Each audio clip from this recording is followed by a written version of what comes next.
nos ofrece como que unas pistas muy sugerentes sobre cómo entender el concepto de reoriginalización cultural y el concepto de subversión cultural, ¿no? Entonces eso sería como pensaba yo en la secuencia que podríamos seguir el día de hoy, y si nos da tiempo después de revisar esas dos lecturas, pues comentar algunos puntos sobre la noción de representación y la noción de formación discursiva que está esbozada inicialmente en los textos de Edward Said, ¿no? Que nos habla sobre la representación estereotipada del otro no occidental, cómo funciona eso en su marco teórico, y por otra parte, pues nuevamente en ese tercer bloque sería como la idea de establecer algún diálogo, ¿no? O sea, un poco sería la propuesta de la secuencia, no sé cómo lo vean. Y quisiera darle más peso a lo de Quijano, a algunos puntos que esboza Aníbal Quijano en ese otro texto de Colonialidad del Poder, Cultura y Conocimiento en América Latina, ¿no? O sea, darle más, seguir con detalle algunas tesis que él les va esbozando sobre la forma en cómo la dominación colonial supuso el desmontaje o la pérdida y la desarticulación de los saberes, de los imaginarios, de las formas expresivas de las colectividades colonizadas, ¿no? Cómo eso lo va planteando, y también todo el tema de las respuestas en términos de subversión o de reoriginalización que son susceptibles de surgir en ese contexto, ¿no? Entonces, quizá también dándole un poco de espacio a lo que comentábamos ayer sobre la obra de Hardy Negri, ¿no? Un poco lo que les quería comentar es que de la lectura que habíamos seleccionado tiene 3 apartados ese capítulo, ¿no? Y habíamos visto, siento que el primer apartado, Poder y Resistencia dentro de la modernidad, tiene muchas aristas y sí les insistiría en que tiene muchas ramificaciones esas formulaciones iniciales de Hardy Negri, o sea, particularmente pensando y recapitulando un poco lo que mencionábamos ayer, la distinción entre conquistas y encuentros coloniales, o sea, en donde tendríamos en una primera dimensión la parte violenta de la dominación colonial, la parte militarizada, la parte bélica, y por otra parte la noción de encuentro colonial, donde las dos partes se ven modificadas por un lado, o sea, ambos lados de la relación colonial se ven transformados, y por otra parte la noción de resistencias, que ya nos la esbozan desde el principio, ¿no? Que no estamos hablando solamente de diferencias, sino de resistencias en la propia modernidad, ¿no? Eso es muy sugerente. Ponen un poco recuperando lo que comentábamos el día de ayer. También viene esta discusión sobre el modelo centro-periferia para pensar el espacio histórico de la propia modernidad, cómo hay una relación asimétrica entre centro y periferia, ¿no? Que está esbozado aquí con algunas referencias bibliográficas importantes. Y el segundo apartado, la propiedad de esclavos en la República Moderna, pues juega mucho con la contradicción entre el ideario o la ideología liberal, que supone la existencia de un individuo de individuos iguales y libres entre sí, cómo esa ideología moderna o esas representaciones ideológicas modernas que están insertas en el propio liberalismo que se va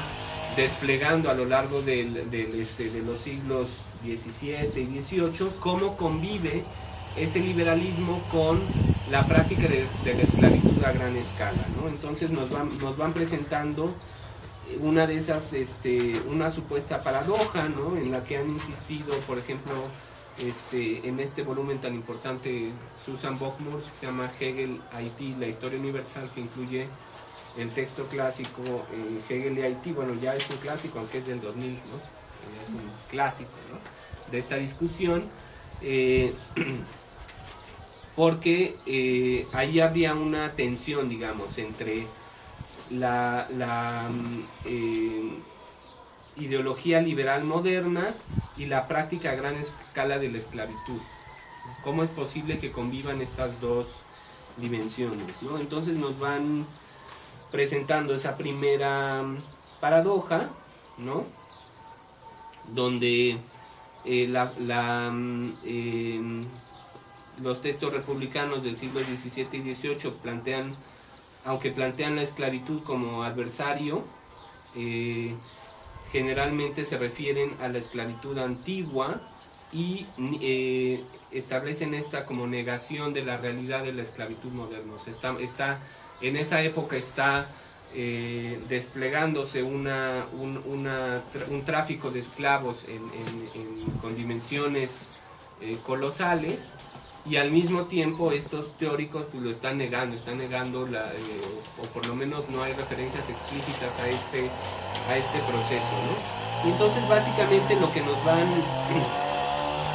van desarrollando los autores tendría que ver con esta tensión entre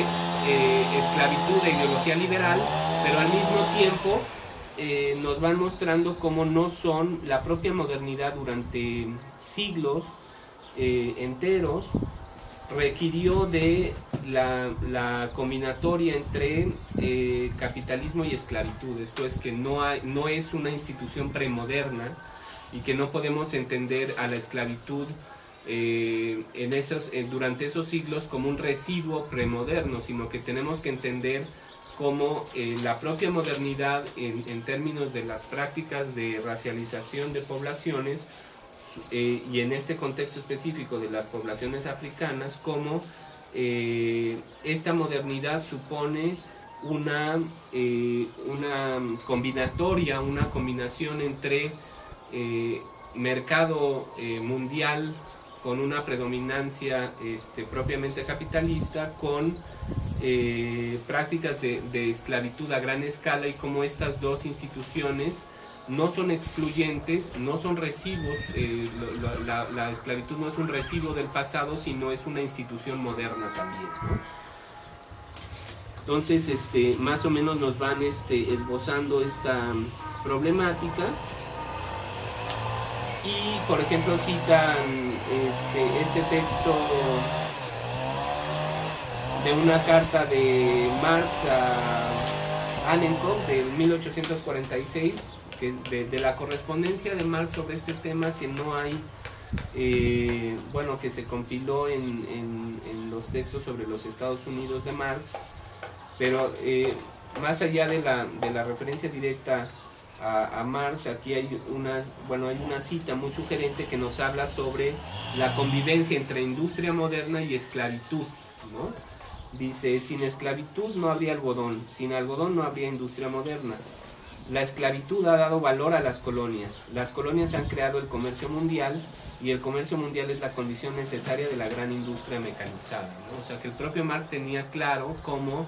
había una convivencia entre la esclavitud en las plantaciones algodoneras y el despliegue de la industria textil británica, y cómo estas dos instituciones aparentemente incompatibles, el trabajo asalariado libre en el contexto británico y la esclavitud abierta en los Estados Unidos y en distintas zonas de los estados sureños, cómo convivían y cómo tenemos que entender de manera más compleja la propia modernidad como una fase, como un periodo que tiene distintas caras, ¿no? O sea, que pueden convivir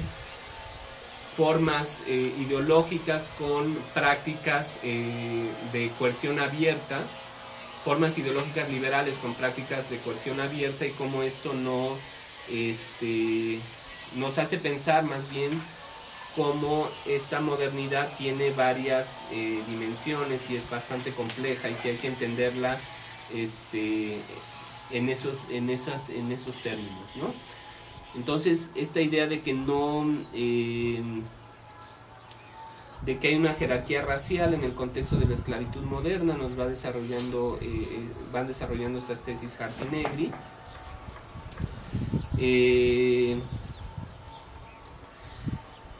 Por otro lado está también que no se trata, bueno, este tema que va esbozándose también y que es muy importante, de que el racismo no es una ideología o no son representaciones ideológicas solamente, sino que supone una serie de prácticas materiales e institucionales. La idea de el racismo como estructura de poder que se extiende y que supone un conjunto de dispositivos y de prácticas que no están solamente en los discursos o en las representaciones, sino que la sociedad moderna se organiza bajo la clave de como comentábamos ayer, el concepto de división racial del trabajo nos sugiere algunos elementos de esta racismo como instituido, un racismo que está operando y que no solamente está en el nivel de las representaciones o de los discursos, ¿no? Y entonces, bueno, van a insistir en que modernidad, colonialidad y racismo funcionan conjuntamente, que estaríamos hablando de una combinatoria de elementos que no podemos disociarlos, que están, como les digo, funcionando y operando en conjunto, ¿no? Y algo que ya habíamos comentado el día de ayer, o sea, vendrán algunas reflexiones sobre la revolución haitiana, particularmente a partir del texto de Bockmuth que yo les mencionaba, de Hegel y Haití, donde ocurriría más o menos lo que ya mencionábamos, o sea, que la revolución haitiana era impensable para el pensamiento de la época. Esto se ha señalado en algunos estudios de Roth Truillot y en algunas otras reflexiones muy recientes sobre la revolución haitiana. Cómo es posible que, un poco pensando cuáles son las condiciones como de posibilidad de que sea silenciada la revolución haitiana, y que generalmente cuando se habla de las revoluciones de la modernidad se piensa en la revolución norteamericana, en la revolución francesa, mientras una revolución tan relevante como lo fue la haitiana, en donde los propios esclavos de las plantaciones se generan una insurrección y como resultado de todo ello conforman una república, pues este proceso ha sido silenciado de las narrativas sobre la modernidad, ¿no? Precisamente porque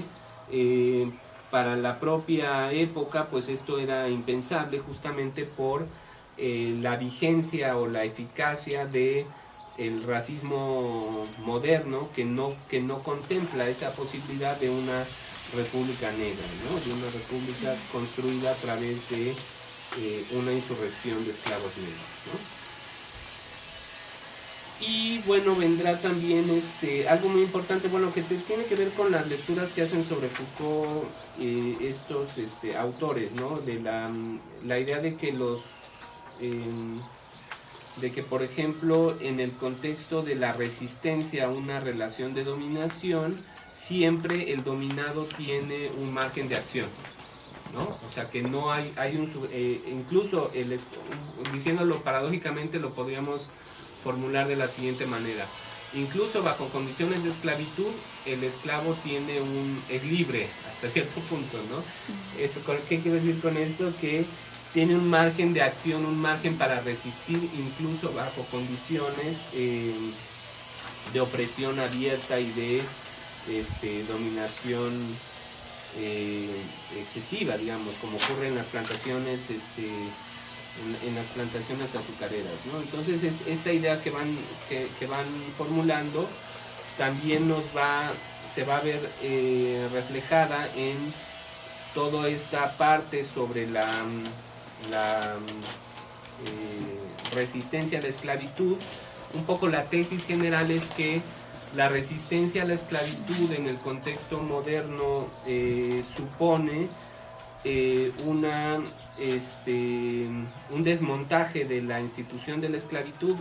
que es resultado no del hecho de que el capitalismo era incompatible con la esclavitud, sino que son las propias luchas de los esclavos las que van a generar el desmontaje o la desaparición de la institución de la esclavitud, ¿no? O sea, la idea fundamental de que no es el hecho de que el capitalismo que exige el trabajo libre asalariado sea incompatible estructuralmente con la institución de la esclavitud, porque lo que vemos es que hay una esclavitud moderna, racializada, que convive y se compagina con el mercado mundial y con la estructura del propio sistema capitalista. Aquí lo que nos están diciendo Hart y Negri es que son las prácticas de resistencia, y van a poner el ejemplo de los Estados Unidos, las prácticas de resistencia de los esclavos en las plantaciones algodoneras, como estas prácticas generan un sabotaje de la economía del sistema de plantación, y en ese periodo, por ejemplo en el periodo de la Guerra de Secesión, se interrumpe el flujo de alimentos y otras poblaciones para el ejército confederado.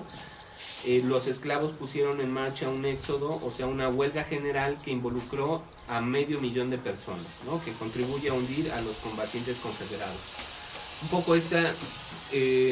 idea fundamental de que no es la misma lógica moderna, digamos, del progreso moderno, que hacía ya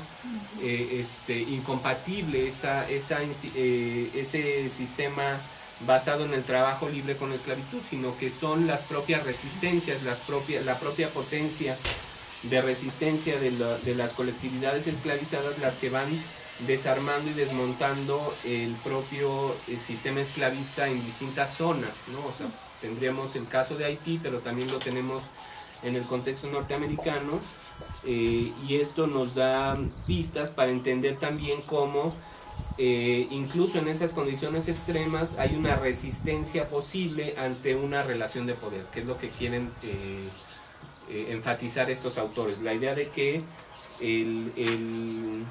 nos lo plantea incluso con una cita de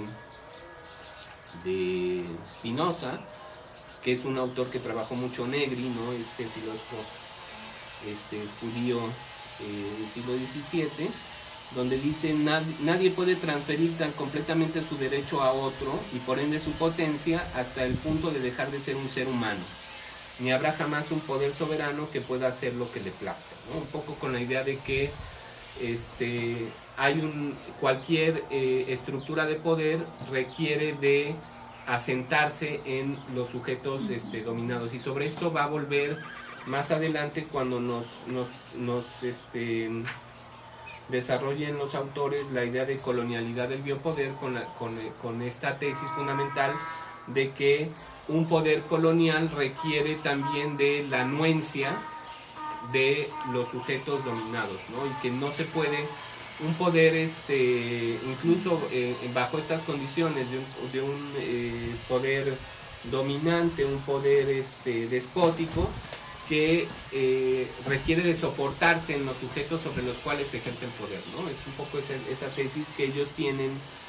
que ellos derivan de una discusión más amplia sobre la naturaleza del poder, que nos remite a la obra de Michel Foucault, donde básicamente lo que se plantea es que toda relación de poder genera una resistencia, ¿no? Y que no hay, el poder es necesariamente tiene una contraparte, ¿no? Que no, incluso con esta idea del sujeto libre como